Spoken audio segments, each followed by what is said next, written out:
Olá, começou o Hashtag Educa, a nossa live sobre educação aqui no Facebook da Multirio.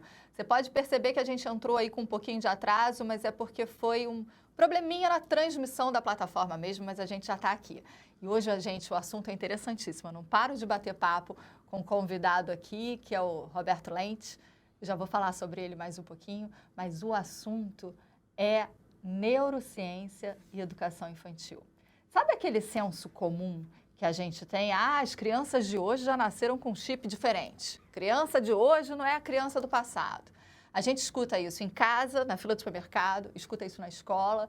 E aí, a criança de hoje que chega na educação infantil, na pré-escola, ela tem mesmo um chip diferenciado, digamos assim? Ela é uma geração diferente da geração anterior?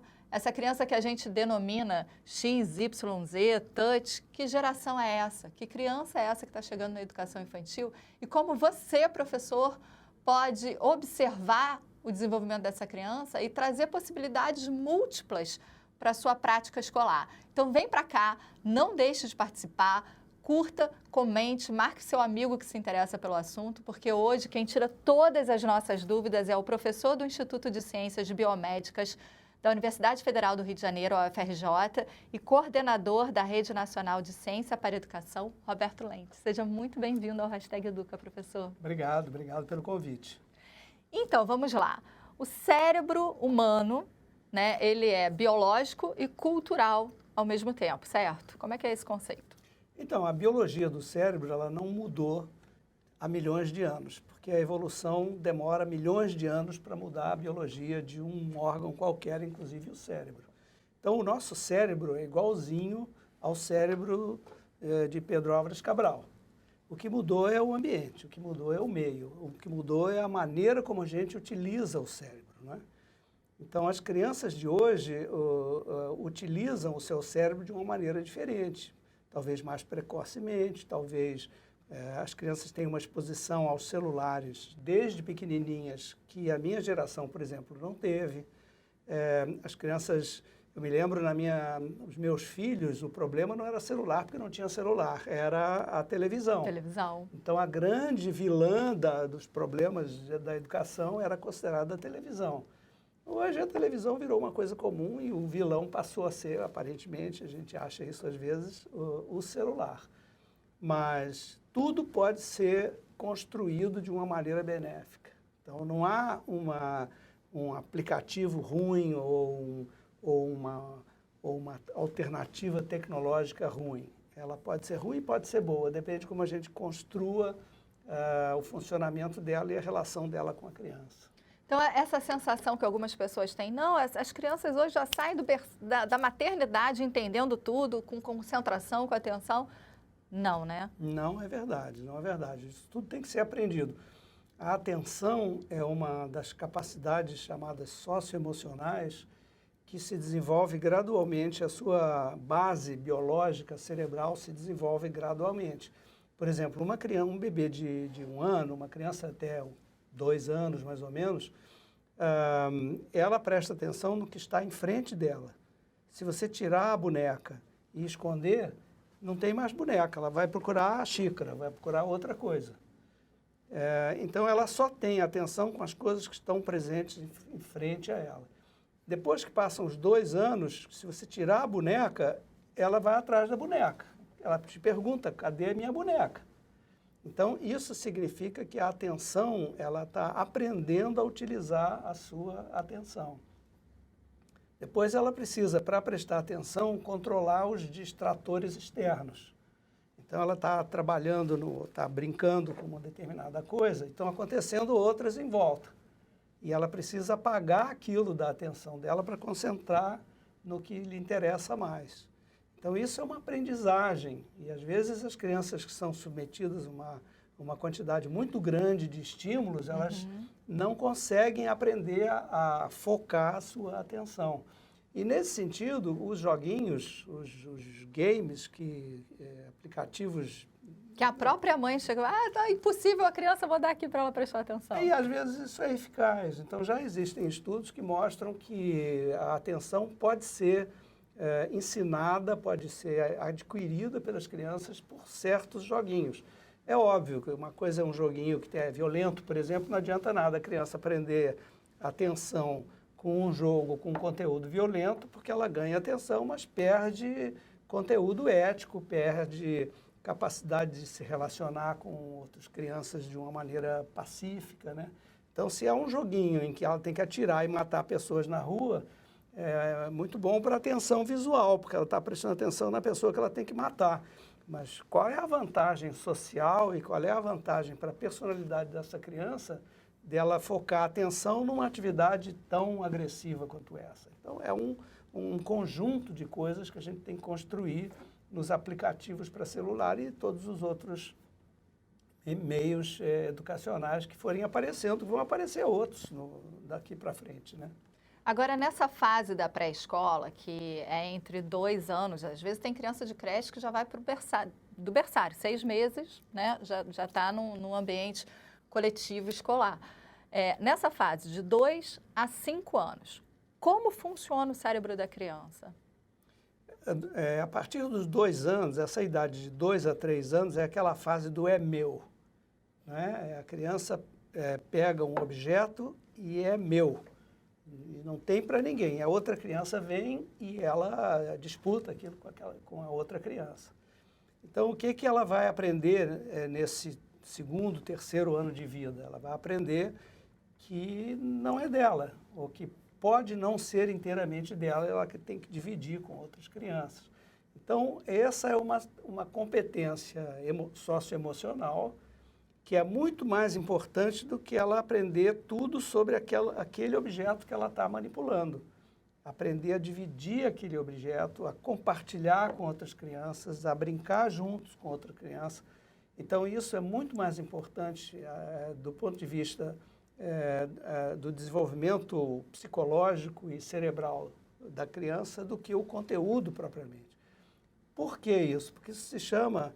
é uma função neuropsicológica chamada controle inibitório, em que você tem que sustar um comportamento, interromper um comportamento para você poder realizar ou poder ter prazer mais adiante. Então, por exemplo, para dar um exemplo extremo e mais adiante no desenvolvimento de um jovem, né? Um jovem pré-universitário, ele estuda durante um ano para fazer o Enem no fim do ano. Uhum. Então, ele aprende a inibir vários comportamentos ou várias atividades em benefício de um foco que ele vai realizar para sentir prazer lá no final do ano, quando tiver quer ser aprovado. Quer ser aprovado. Então, isso é uma aprendizagem que nem todos os jovens sabem. Muitos não conseguem estudar diariamente, só vão estudar no final, na beira da prova, não é? E isso se aprende lá atrás. Então, a criança tem que aprender esse controle inibitório lá atrás, enquanto é criança pequenininha, 2, 3 anos. Ela tem que aprender que ela tem que sustar um comportamento, inibir um comportamento para ter a recompensa alguns minutos depois. Não é? Então, eu acredito, e a tendência hoje da neuropsicologia e da educação baseada na ciência, que essas funções socioemocionais são muito mais importantes do que a memorização, o conteúdo propriamente, né? E a gente estava conversando antes, tem uma coisa muito interessante que eu aprendi hoje, vou dividir com vocês, se de repente vocês não souberem. Essa fase de 2 a 5 anos tem momentos críticos que você falou do cérebro, né? Tem fases críticas. Isso. E é bom que o professor fique atento, porque existem habilidades que só podem ser desenvolvidas nesse momento, né? Não é que só podem, mas fica mais difícil depois, né? Então, eu estava dando exemplo de... o primeiro ano da criança bebezinha, é um ano em que ela é capaz de reconhecer fonemas de todas as línguas. Olha que massa. Ela tem esse chamado período sensível ou período crítico. Depois de um ano, ela perde essa habilidade. Isso aqui é curioso. Por exemplo, uma criança japonesa, na língua japonesa, o R e o L não são distintos. Não existe R e L. É como se fosse um som só. Mas se a criança é bilíngue, é uma criança japonesa, no primeiro ano de vida, ela ouve também inglês ou português ou espanhol, uma outra língua ocidental, ela adquire essa capacidade de distinguir o R do L. Então, quando ela ultrapassar esse 1 ano de período crítico, ela aprendeu aquilo e ela vai ser uma criança capaz de falar um português muito mais parecido com o nosso, muito mais perfeito do ponto de vista de pronúncia, pelo menos, né? Do que a criança que ultrapassou aquele 1 ano sem essa diferenciação. Mas não é que a criança não perca a capacidade de aprender outra língua, mas ela não vai ter especificamente a distinção dos fonemas, ela perdeu. Olha que interessante, de repente na escola, a gente estava conversando sobre isso, o estímulo, né, músicas, cantigas, não que precise ser uma escola bilíngue, não é isso, mas se você trouxer outras linguagens para que a criança vá se acostumando com outras falas em cantigas, é enriquecedor para o desenvolvimento da criança. Exatamente. Né? Então, da mesma maneira que a capacidade de distinguir esses fonemas no primeiro ano, também há a capacidade de distinguir padrões musicais nesse primeiro ano. Olha que legal. Então, a criança que é exposta à música no primeiro ano, é claro que ela não estou querendo dizer aqui que ela vai ser um músico, que ela vai ter um talento, vai ser um gênio da música, nada disso, mas ela vai ter uma sensibilidade maior às nuances da música, que são muito sutis, o ritmo, a linha melódica, a harmonia, vários instrumentos combinados. Se ela for exposta à música nesse 1 ano, ela vai ter mais facilidade depois. Agora, isso não quer dizer, as pessoas são muito diferentes, não quer dizer que você passou 1 ano, não teve exposição à música, acabou, você nunca mais vai poder ser um músico. Não é assim, entendeu? Porque existe muita capacidade sobrando no cérebro depois de 1 ano de vida. Mas eu estou dizendo tudo isso para exemplificar que no desenvolvimento infantil existem períodos chamados críticos ou sensíveis, em que você pode explorar uma capacidade superior do cérebro naquele momento para certas habilidades. E a gente precisa conhecer melhor isso. Isso é um tema muito presente na pesquisa científica. E se a gente conhecer isso melhor, a gente vai poder fazer sugestões aos professores, aos gestores, etc., para modular as suas ações na escola de uma maneira mais produtiva, né? O que é muito interessante, se você conhece, né, plasticamente as possibilidades desse cérebro da criança na educação infantil, você pode desenvolver muita coisa. Agora, eu queria entender melhor. Eu vou pegar um exemplo de uma professora que esteve com a gente, ela contou, enfim, da vida dela com as filhas. Ela tem uma filha de 9 e uma filha de 2 anos. E ela falou assim, olha, é impressionante. As duas no mesmo ambiente, com a mesma mãe, a mesma oferta cultural, né? Filha de professor. E as duas são completamente diferentes em termos de comportamento e desenvolvimento. Não é porque é indivíduo, não. Ela estava falando que ela observou isso também em relação às amigas da filha de 9 e às crianças de 2 anos. De comportamento das crianças mesmo na educação infantil. Que ela acha que, não sei se por conta de joguinhos, onde a criança passa bastante tempo ali, ela mesmo, né, com as possibilidades de respostas ao que ela vai movimentando, ela estava falando que existe diferença, ela notou uma diferença. Isso acontece mesmo com essa geração de hoje? É uma geração diferente da geração anterior? Do ponto de vista cerebral, não. Mas do ponto de vista da interação do cérebro com os produtos que a tecnologia apresenta, sim. Porque a criança de 9 anos não teve acesso ao celular quando bebê, mas a criança de 2 anos teve. Então, o cérebro dela está exposto, dessa criança de 2 anos, a uma tecnologia que as crianças mais velhas não tiveram. E vai reagir de uma maneira típica daquela condição, daquela situação. Porque ela falou assim, gente, mas é impressionante, eu dou o celular, ela faz o joguinho, passa de fase, vai passando de fase. Eu falei, gente, como uma criança de 2 anos consegue ir desse jeito, né? E ela falou, eu acho, às vezes, eu fico impactada, e por isso a gente trouxe essa questão, porque pode ser uma questão de vários professores e de vários pais também, né?